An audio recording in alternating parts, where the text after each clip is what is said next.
देख रहे हैं द एंगल। मैं हूं आपके साथ दीपाली माथुर। नजर डालते हैं इस वक्त की सुर्खियों पर। कश्मीर के बारामूला में आतंकियों ने ग्रेनेड से किया हमला, सुरक्षा बल के 4 जवान और 1 नागरिक घायल।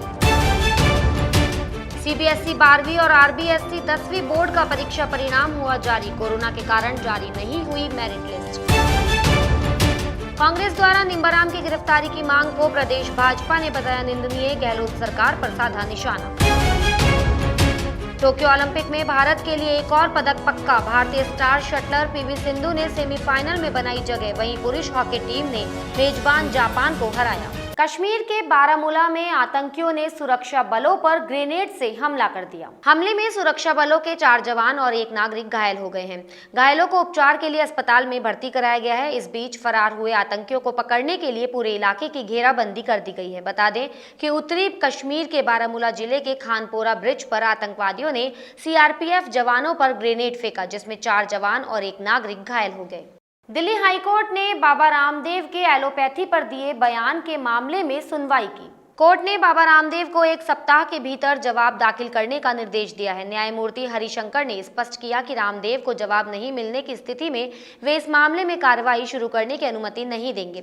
याचिकाकर्ता चिकित्सक संघों की ओर से वरिष्ठ अधिवक्ता अखिल सिब्बल ने तर्क दिया कि मुकदमा दायर करने की अनुमति देने के लिए अदालत को केवल उसके समक्ष याचिका को देखना होता है और दूसरे पक्ष के जवाब की आवश्यकता नहीं होती। मामले की अगली सुनवाई 10 अगस्त को होगी। सीबीएसई बोर्ड ने आज 12वीं कक्षा का और राजस्थान माध्यमिक शिक्षा बोर्ड ने आज 10वीं कक्षा का परीक्षा परिणाम जारी कर दिया है। कोरोना महामारी के कारण बीते साल की तरह इस साल भी बोर्ड ने मेरिट लिस्ट जारी नहीं की है। इस साल सीबीएसई 12वीं में 99.37% विद्यार्थी पास हुए हैं। वहीं 99.67% छात्राएं तो 99.13% छात्र पास हुए हैं। वहीं राजस्थान माध्यमिक शिक्षा बोर्ड ने भी आज 10वीं कक्षा का परिणाम जारी कर दिया है। बोर्ड अध्यक्ष डीपी जारोली ने 10वीं बोर्ड का परिणाम जारी किया। राजस्थान में चल रहे सियासी घमासान को शांत करने के लिए प्रदेश कांग्रेस प्रभारी अजय माकन राजस्थान के दौरे पर रहे। इस दौरान उन्होंने विधायकों और पीसीसी पदाधिकारियों के साथ रायशुमारी कर प्रेस वार्ता करी। पीसी के दौरान माकन ने 2023 में राजस्थान में दोबारा कांग्रेस की सरकार बनने पर विश्वास जताया। उन्होंने कहा कि विधायकों के साथ सत्ता और संगठन में तालमेल और प्रदेश के विकास कार्यों को लेकर चर्चा हुई। मैंने पिछले 3 दिनों के अंदर राजस्थान के हमारे कांग्रेस और कांग्रेस का समर्थन देने वाले सभी विधायकों से बात किया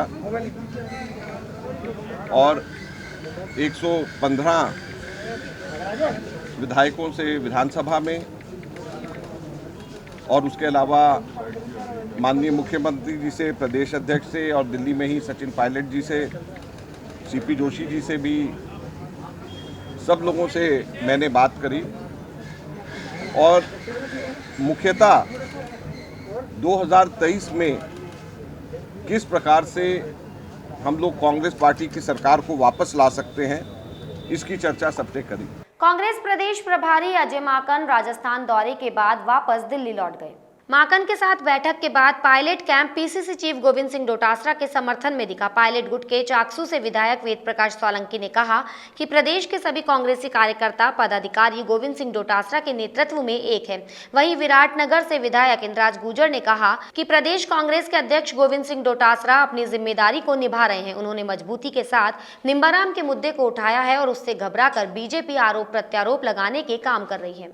कांग्रेस द्वारा आरएसएस प्रचारक निम्बाराम की गिरफ्तारी की मांग को भाजपा ने निंदनीय बताया है। राजस्थान विधानसभा में नेता प्रतिपक्ष गुलाबचंद कटारिया ने राज्य सरकार पर निशाना साधते हुए कहा कि जो काम एसीबी को करना है वो पीसीसी क्यों कर रही है। उन्होंने कहा कि कांग्रेस ने एसीबी के काम में दखलंदाजी के लिए ये प्रस्ताव पास किया है। वहीं प्रदेश भाजपा के अध्यक्ष सतीश पूनिया ने कहा कि 2.5 साल से राजस्थान कांग्रेस में जो अंतर्कलह चल रही है उसका खामियाजा राजस्थान की जनता को भुगतना पड़ रहा है। वहीं प्रदेश भाजपा के मुख्य प्रवक्ता ने इसे कांग्रेस का अलोकतांत्रिक कदम बताया है। आज कांग्रेस की पीसीसी मीटिंग में निम्बाराम जी को गिरफ्तार करने की बात उन्होंने किसी प्रस्ताव के माध्यम से किया है। मैं उनसे विनम्र पूछना चाहता हूं कि जो काम एसीबी को करना है, एसीबी जिसकी जांच कर रही है, एसीबी अगर जांच में उनको दोषी पाएगी तो एसीबी उस पर कार्रवाई करेगी। पर आप पीसीसी के माध्यम से एसीबी के काम में दखलंदाजी करने के लिए जिस प्रकार का प्रस्ताव पास किया है, ये निंदनीय है। ये पीसीसी का काम नहीं है। और पीसीसी का ये भी काम नहीं है कि गोविंद सिंह डोटासरा के द्वारा किए हुए अनियमितता के काम की आप क्लीन चिट दे करके उनको निर्दोष साबित कर दो। मैं आपसे जानना चाहता हूँ और जनता आपसे और मुझसे इस बारे में पूछेगी, आरएस के इंटरव्यू में जो कुछ हुआ वो एक जांच का विषय है। जब भी जांच होगी उसमें प्रमाणित होगा क्या कमा है। लेकिन जो सर्टिफिकेट ओबीसी के दिए गए हैं उनके ब्याही के द्वारा, कोई रमेश चंद्र नाम का कोई व्यक्ति है जो डीओ के रूप में पद पे था और उसके बच्चे ओबीसी में नहीं आते क्रिमिनल के अंतर्गत, गलत सर्टिफिकेट के आधार पर आपने उसको ओबीसी में चयन कराया। तरीके का काम वो जरूर करते हैं जिससे जनता का ध्यान भटकाया जा सके। उदाहरण के तौर पर गवर्नर के राजभवन के घेराव में जिस तरीके से यूथ कांग्रेस के अध्यक्ष ने जिस भाषा का इस्तेमाल किया, वो कोई न कोई साजिश की तरफ इशारा करती है कि मुद्दों को डाइवर्ट कैसे किया जाए, और वो सीधे सीधे अपराध की श्रेणी में आता है। इसलिए आज जो काम उन्होंने किया, मुझे जानकारी मिली कि पीसीसी की बैठक में इस तरीके का प्रस्ताव पारित किया। ये ताज्जुब की बात है कि जो काम कानून का है वो काम पीसीसी में तय होता है। छोड़ दीजिए कि हमारे यहाँ न्यायपालिका है, हमारे यहाँ बाकी प्रशासनिक व्यवस्थाएं वो क्या करती हैं, लेकिन कोई दल किसी व्यक्ति के लिए कहे कि इनकी गिरफ्तारी की जाए, इनके खिलाफ एक्शन लिया जाए, तो ये पराकाष्ठा है। और सीधे सीधे मुझे लगता है कि जो काले बादल विधानसभा पर कांग्रेस पार्टी पर मंडरा रहे हैं, उनसे ध्यान भटकाने के लिए इस तरीके का उपक्रम उन्होंने किया। 2-4 दिन इसकी चर्चा रहे और इससे उनको जो राजनीतिक तरीके से अपनी चीजों को, लोगों को डाइवर्ट करने में सफलता मिल सके, मिलेगी नहीं, क्योंकि पीसीसी के अध्यक्ष पर सीधे सीधे आरोप हैं। उनके परिवार के अनैतिक तरीके से आरपीएससी में जिस तरीके का मामला हुआ, नैतिकता ये कहती थी कि उनको खुद को आगे आना चाहिए था इस्तीफे। हमने तो पढ़ा भी यही है और हमने तो सुना भी यही है और देखा भी यही है कि कानून के दायरे के अंदर इन्वेस्टिगेशन होती है। हमें पता नहीं था कि कांग्रेस पार्टी का विधायक दल भी इन्वेस्टिगेशन का पार्ट हो गया। और इस तरीके से कांग्रेस पार्टी अगर कृत्य कर रही है तो आने वाले समय के अंदर जनता ही उसका जवाब देगी। लेकिन मैं इतना कहूँगा कि एक प्रक्रिया है, एक संवैधानिक प्रक्रिया है, एक कानून की प्रक्रिया है। और इस तरीके से पहले कांग्रेस पार्टी के प्रदेश अध्यक्ष जिस भाषा के अंदर बयान दे रहे थे, और अब कांग्रेस का विधायक दल जिस तरीके से प्रस्ताव पारित करने का काम करे, मैं कहता हूँ ये अनुचित है, ये लोकतांत्रिक है। और कम से कम लोकतंत्र के अंदर सरकारें बनती है, बिगड़ती है, लेकिन इस तरीके का व्यवहार कांग्रेस का ये अनुचित है। कृषि कानूनों के विरोध में चल रहा किसानों का आंदोलन आज श्रीगंगानगर में उग्र हो गया। धरना दे रहे किसानों ने बीजेपी अनुसूचित जाति के प्रदेश अध्यक्ष कैलाश मेघवाल के कपड़े फाड़, जिसके बाद पुलिस ने किसानों पर हल्का बल प्रयोग करते हुए भीड़ को तीतर बीतर कर दिया। बता दें, किसान महाराजा गंगा सिंह चौक पर धरना दे रहे थे। उसी दौरान भाजपा नेता कैलाश मेघवाल वहां से गुजर रहे थे। किसानों ने भाजपा नेता को पहले तो काले झंडे दिखाए और फिर उनका घेराव कर दिया। भीड़ में कुछ किसान आक्रोशित हो गए और मेघवाल पर हमला बोल दिया।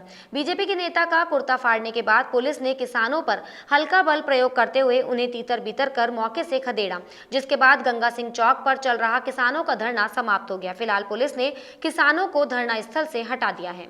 जयपुर में आमागढ़ पहाड़ी पर भगवा ध्वज हटाने के मामले ने अब तूल पकड़ लिया है। भाजपा सांसद किरोड़ी लाल मीणा ने आज इस मामले को लेकर कमिश्नर को ज्ञापन सौंपा है। इसी के साथ किरोड़ी लाल ने शहीद स्मारक पर संबोधित भी किया। उन्होंने कहा कि वे अपने समर्थकों के साथ 1 अगस्त को आमागढ़ कूच करेंगे, जहां हवन व पूजा पाठ का आयोजन किया जाएगा। इसी के साथ किरोड़ी लाल मीणा ने आमागढ़ पहाड़ी पर मीणा समाज का झंडा दोबारा फहराने की बात कही है। भारतीय स्टार बैडमिंटन खिलाड़ी पीवी सिंधु ने टोक्यो ओलंपिक के सेमीफाइनल में जगह पक्की कर ली है। पीवी सिंधु जापान की अकाने यामागुची को 21-13 और 22-20 से हराकर सेमीफाइनल में पहुंच गई है। इसके साथ ही बैडमिंटन में भारत का पदक पक्का हो गया है। सुस्त शुरुआत के बाद सिंधु ने लय पकड़ी।